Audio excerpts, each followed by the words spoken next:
AviationPros.com is the portal website for AMT, Airport Business, and Ground Support Worldwide magazines. Visit daily for breaking news, industry blogs, and insightful articles from our magazine's editorial team. And don't forget to sign up for our publication's daily e-newsletters. It's all at AviationPros.com.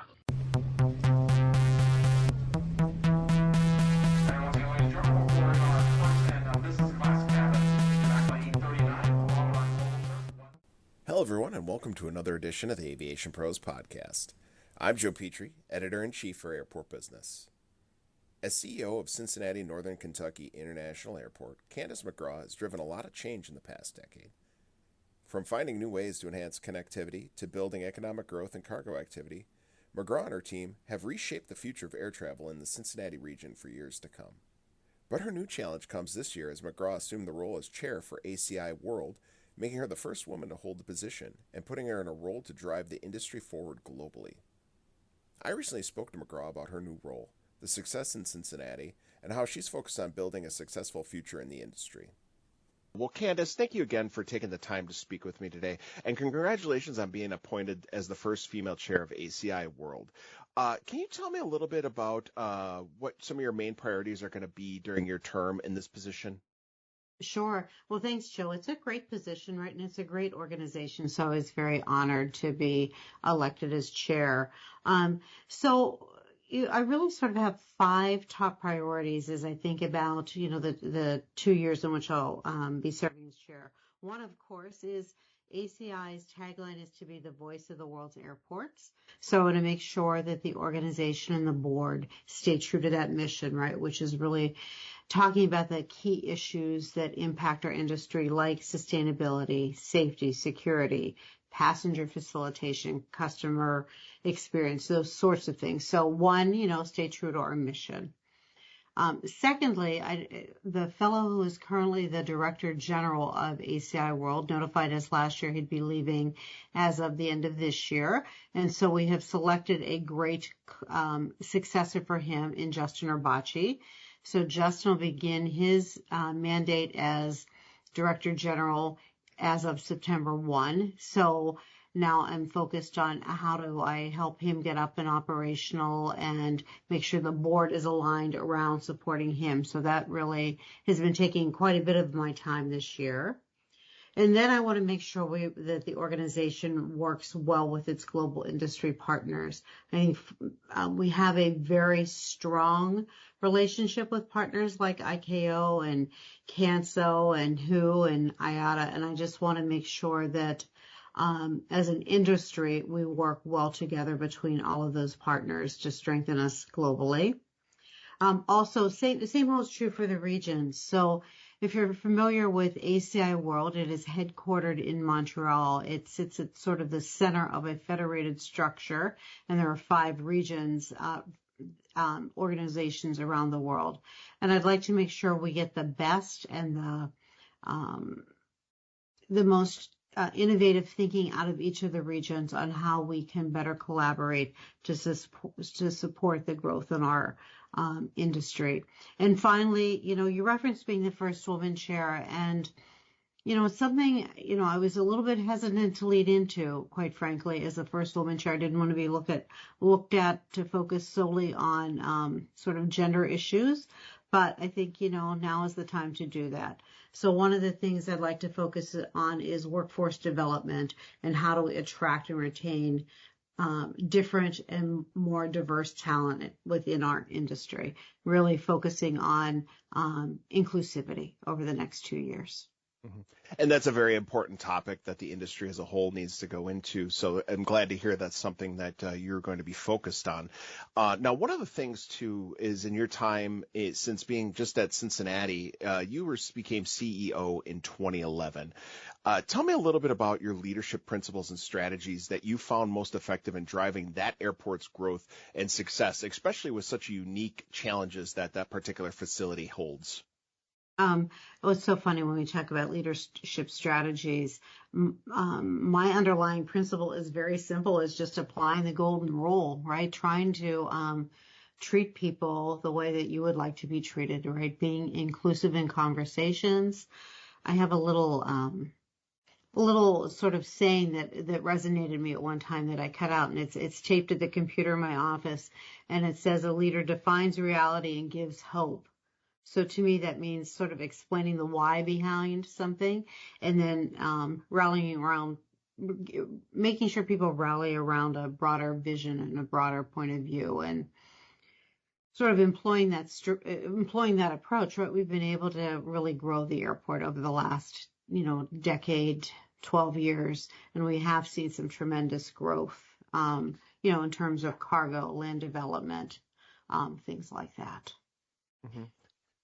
And that we keep seeing the industry evolve, and you've seen a lot of changes in the time that you've just been there and all your time in the industry. What do you see as the key challenges and opportunities for airports like yours and others going forward over the next decade? Yeah, lots of challenges facing the industry. One that's really pressing on my mind right now, and I think particularly airports in the U.S., is how do you use your limited capital funding to make sure you're planning facilities that will be useful and adaptable and be able to grow over the course of time, right? To be able to, all of these projects, everybody's spending, $500 million, billion, $2 billion, $3 billion on, and how do you make sure your money is being spent wisely to adapt for an industry that is changing so rapidly, right? So that's, I think, certainly on my mind. Also thinking about all of the environmental issues that we have to deal with over the coming years in terms of making sure our industry is environmentally responsible, and how do we ensure our industry partners like the airlines are thinking about sustainable aviation fuel, and are the airports ready from an infrastructure standpoint, say for all the electrification is coming, or is it hydrogen? So all of that is critical. I think about all of the workforce availability issues that every industry is facing, and how do you make the airport an attractive place for employees, right, to attain and attract and retain the best talents in the industry where everybody is struggling. So those are some of the key things, I think, challenges. And then one of the things that I think is an exciting opportunity, but also a challenge, is to figure out how are we going to lean into advanced air mobility, right? The technology is here. It is coming. I'd like us to be an inclusive enabler and figure out that whole growth of an industry, and how do we fit that into this very tricky airspace issues we're dealing with. Mm-hmm. Yeah, definitely not a small feat that everyone's having to deal with. There's a lot of different challenges at foot. And I wanted to pull back to that, talking before what you mentioned with workforce issues and, just helping to champion diversity as far as helping address some of these challenges. How do you plan to advance these priorities within ACI and across the global aviation industry with your term and your position? Yeah, such a key issue, right? We know that the passenger base will double in the upcoming years, and we know that we're going to have the workforce to deal with the growth in our industry. One of the things that ACI is doing right now is we have an RFP actually on the street as we speak to retain a consultant to help us just even do some benchmarking in this. We know we've had significant strides in North America, but the way we look in North America is not the way it looks globally in terms of diversity, be it gender or other forms. So one is just to simply do some benchmarking as a start. I also had a very interesting conversation with the council president for ICAO last week, and they are very focused on this gender diversity issue as well. So I think there's the ability for ACI World and ICAO to really partner in this, to champion bringing more people into this.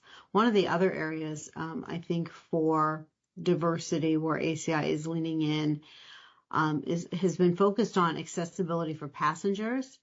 I'd like to also figure out how we can focus on accessibility for workforce, people with maybe some differing abilities in, the physical space, et cetera, and how do we bring those people into the industry that we all love so much.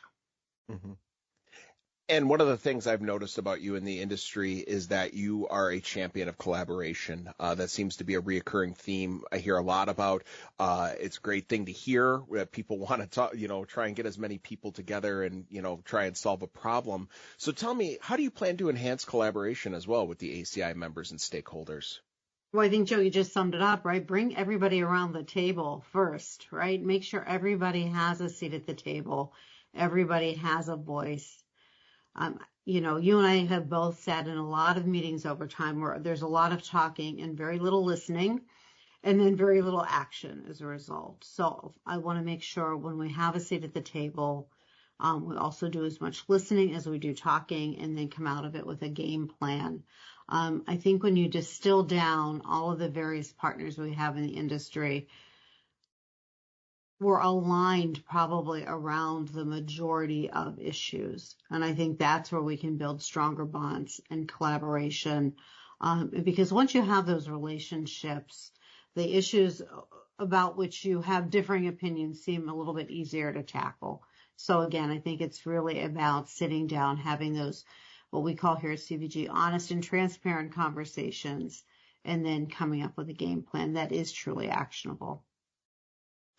And speaking about with just CVG, one of the big success stories that you guys have seen is just a tremendous growth in cargo operations over the recent years and becoming one of the world's fastest growing cargo airports for that matter. Tell me, what are some of the lessons that the airport has seen and some of the success that could be applied to other airports that looking to expand this precious area going forward, seeing as we still see a big demand for cargo out there? Yeah, no, thankfully we've been able to really grow our cargo footprint here. We're the only dual air cargo hub in North America. So we are the home of DHL Express's second largest operation in the world and home to Amazon Air's largest operation in the US. So, just last year alone, we've been able to go from number 17 in the world up to number 12. So it was a tremendous growth just in the last year alone. And we've grown probably about 150% or so over the last 7 or 8 years. I think one reason is our location, right? So we can't take any credit for it, but what we can take credit for is leveraging it and figuring out how we have a lot of land that was here for development purposes, taking those strengths, and now we've grown them into projects like FEAM, which is a great maintenance provider, MOR operator, just has recently opened 2 large hangars here. We're talking to them about expansion capabilities. We've put now Epic Flight Academy has a school actually on our campus to train aircraft mechanics, and they're doing exceedingly well. We have 2 high school classrooms on our campus where they have an aviation program here open to juniors and seniors. And then we have 2 projects that we've recently kicked off. One is called Cargo Village, looking at the non-express freight, and Hangar Row, again, for more MRO facilities, and also talking about maybe manufacturing on site for aircraft components, etc. So really, I think that the key is taking a look at what you have, what strengths do you have, and just keep focusing on how do you leverage those strengths. Mm-hmm. That's definitely a lot of different moving parts you have going, and looking to address the continued growth we're expected to see in air travel for years to come. And going back to what you had talked about before, some of these challenges that airports are facing, sustainability issues, and how critical those are for the future of aviation. How do you envision airports balancing the demand for air travel with the need for these sustainable practices? Well, I think it's imperative that we figure out how to do that, right? We've all taken a pledge, all airports globally, along with the airlines, to try to be net carbon neutral by 2050. Now, I don't know if that's going to be actually possible, but I know we've all made that commitment, so we have to take steps to work towards that. I think, again, working towards figuring out what are the infrastructure needs you have in place for hydrogen, electrification, sustainable aviation fuel. Can we do building in more sustainable ways? It is critical. when we look at what's happening, particularly in Europe, a number of years ago, pre-pandemic, they started this whole sort of flight shaming movement. Pandemic happens and those discussions stop. Well, now it is bubbling to up to the fore again. I was just in a meeting with the CEO of the Brussels airport a few weeks ago, and they're in the midst of a huge legal action right now because, again, they're trying to cap the number of passengers that can fly from the Brussels airport, citing sustainability as an issue. So I think if, as an industry, if we want to make sure we can stay at the forefront and deliver on our mission, et cetera, it's going to be a strategic imperative to blend sustainability to accommodate that growth. Mm-hmm. And there's a lot of different challenges out there that you're trying to address and talking with members. And of course, there's the different ACIs that everyone is familiar with, and there can always be some confusion among members. Can you talk about the significance of ACI World strategic discussions and how they reflect the concerns and interests of its members? Sure. So when you think about ACI, you said there can be, there's some confusion. There's one ACI that acts kind of in total, right? Mm-hmm. ACI is a structure, it's a federated structure, as I mentioned, headquartered in Montreal, and that sort of sits in the center of the way I look at it as sort of a diagram and these satellites around us for each of the regions. Each of those regions focuses on issues specific to them. For instance, North America, Europe, Asia Pacific, Middle East, Africa, and Latin America. And what ACI World does is try to make sure that there's communications and common advocacy efforts, particularly at the ICAO level, at the international UN sort of level for aviation that coordinates throughout the regions. So the beauty of ACI World is trying to bring the best of each of those regions. So particularly, when you look at North America, which is a mature market, completely different, say, at the state of where a market like Africa is. And so how can the strengths of ACI World and, say, North America help Africa in the realm of safety and security?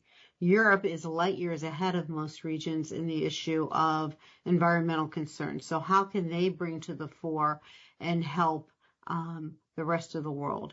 Asia Pacific, Middle East has a lot of experience in the issue of slots, which, does not impact the U.S., but impacts most other airports globally. So the beauty of ACI World is leveraging the strengths of each of those regions and making sure we share amongst us on how we can take the things that are going on in each of the regions and build a nice strategic plan that we can impact the for global impact, right?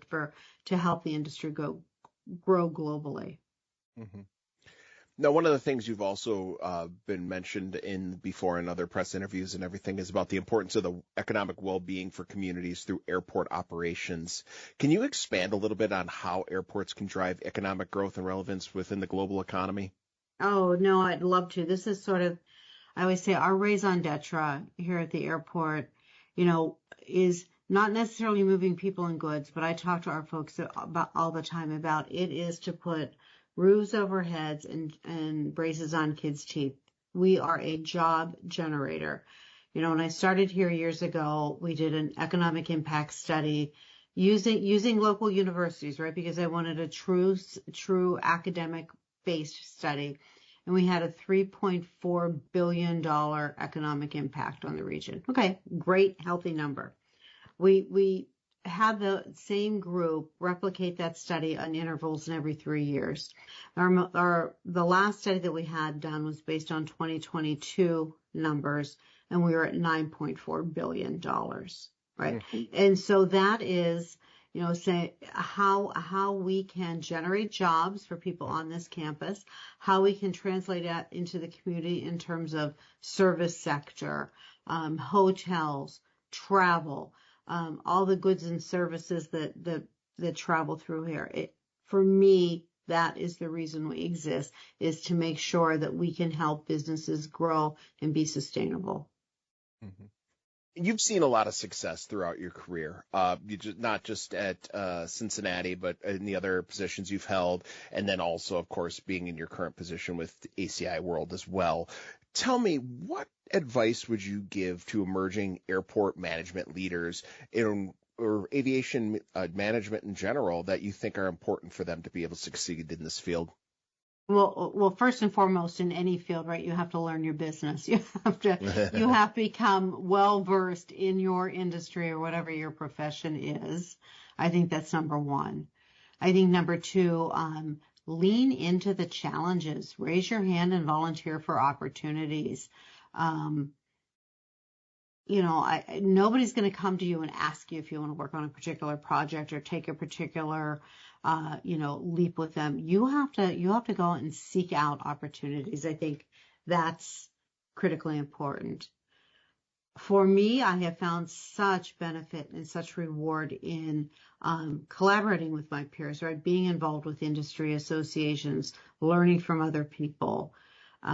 So I would think those are sort of the three key pieces of advice I would give to emerging leaders. Fantastic. And I have just 3 more questions for you that I like to give to every airport CEO that I speak to on this podcast, because I feel it's important that it gives us an idea of everyone get a chance to share about the best parts of their facility and their workforce. Tell me, what makes the workforce at CVG the best in the industry? I would say they are the most committed individuals, par none. I think we have 480 people here who come to work every day, realizing the benefit that they give to on this campus and the community. And I think we really try to tap into the higher purpose of what we do here. And people, I would say, are true believers that we can make a difference here. Why should the industry be bullish on the future of CVG? I would say, one, because of those committed people. Everybody here is going to lean in and make sure we succeed. We are a team of winners, people who are keenly competitive, and we're not going to let anything fail. I also think we have a workforce that is very collaborative. They're going to lean in. They are going to help their colleagues, and they're going to help each of the tenants here. I think we've created a sense of community where we want to help one another. Sort of that good Midwestern sensibility of pitching in and helping your neighbor. I think they should be bullish on that. I think we should be bullish because, we do all the industry fundamentals really well. Good folks. Mm-hmm.